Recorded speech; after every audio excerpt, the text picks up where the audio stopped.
Welcome to the deep dive. We know the world moves incredibly fast, and, well, staying truly informed without getting totally swamped by information. It's a real challenge. It really is. How do you cut through all that noise? How do you get to the core of what's actually happening globally and do it quickly? Exactly. And that's what we're here for today. We've put together this deep dive just for you. Yep, we've sifted through the key sources from the last, about 10 hours or so. As of July 26, 2025, the mission, unpack the top 10 global headlines. We want to pull out those crucial bits of knowledge, those surprising insights, so you can feel genuinely up to speed, without the overwhelm. And we've got quite a mix today. Yeah, I was looking through it, everything from really high-stakes international diplomacy, stuff that could reshape things, all the way to, well, some pretty amazing moments in sports. It's a real snapshot of what's moving the needle right now. Okay, let's unpack this. Where should we start? Geopolitics. Let's do it. Kicking off with some high-stakes geopolitics. Global power dynamics, always shifting. And we saw a pretty direct confrontation at the UN recently. Oh, yes, the U.S.-China clash. Right. U.S. Ambassador Dorothy Shea, she directly called on China to stop supplying dual-use goods to Russia, specifically regarding Ukraine. And just to clarify for everyone, dual use means items could be electronics components that have both civilian and crucially military applications. Exactly. And China's response. Immediate pushback, very public. They accused Washington of essentially blame shifting. So not a quiet word behind the scenes. No, not at all. This was out in the open, and it really highlights the ongoing geopolitical strain. It's a clear signal, a marker for where things stand between the major powers. What's fascinating here is just how direct that confrontation was. And speaking of China, another big development, Premier Li Qiang, he's calling for something pretty ambitious. The AI Cooperation Organization. That's the one. A new international framework. The stated goal is, apparently, to align AI development globally. And critically, to stop the tech becoming exclusive, just held by a few countries. Here's where it gets really interesting, though. A proposal like this coming from China. What are the implications for global tech governance? Well, that's the million-dollar question, isn't it? On the surface, cooperation sounds good, but a proposal from China inevitably brings up questions. Things like data sovereignty, intellectual property rights. Will global standards align more with their state-driven approach or, a more open Western model? So this could shape who leads in AI development, who sets the rules. Potentially, yes. It could redefine how AI algorithms are shared or not shared, how data flows. It might even influence which nations get ahead in creating those foundational AI models. Could really create or widen a sort of global digital divide. And this fits into a bigger picture, doesn't it? We also saw China interacting with the EU recently. Right, the 50th anniversary China-EU summit. Where President Xi Jinping apparently told EU leaders to, quote, make correct choices. Strong language. Especially regarding trade and rare earth policies. Those critical minerals, yeah. Essential for EVs, defense tech, everything. And that message contrasts pretty sharply with Ursula von der Leyen, who was pushing for, balanced cooperation. So is this China trying to pressure Europe?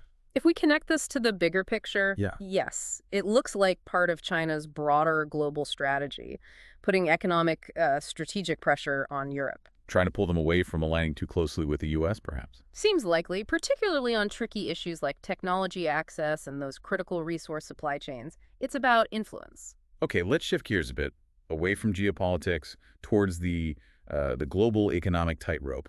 Lots happening there, too. Absolutely. Trade deals, tariffs. It's a busy time. First up, there seemed to be some buzz, some optimism around a potential U.S.-EU trade deal. Yeah, the markets seem hopeful. It's ahead of Ursula von der Leyen's meeting with Donald Trump up in Scotland. And there's a deadline involved. August. That's right. The hope is a deal could replace some potentially quite high tariffs that are looming. Which, would have a real impact for businesses, for consumers. Could smooth things out. It definitely could. Lower costs, easier trade flow, but... There's always a but. Are there downsides to rushing it? To get it done by August? Well, potentially. Rushing any complex deal might mean making concessions that maybe aren't ideal long-term, could hit certain industries harder than others, or, even create new kinds of trade imbalances down the line. Okay, so optimism, but with caution. And speaking of deadlines, China and the U.S. are also deep in negotiations, Raider. Correct. Vice Premier He Lifeng is heading to Stockholm July 27th to 30th, meeting U.S. officials there. And the goal there is? Trying to get an extension on their own tariff deadline. That one's August 12th between Beijing and Washington. So another looming deadline. This raises an important question. How crucial are these specific talks for, say, global supply chains? Oh, hugely important. These deadlines aren't just dates on a calendar. They matter.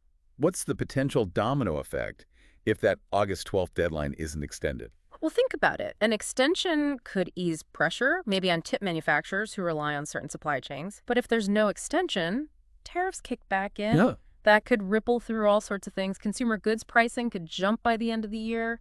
It impacts electronics, cars, you name it.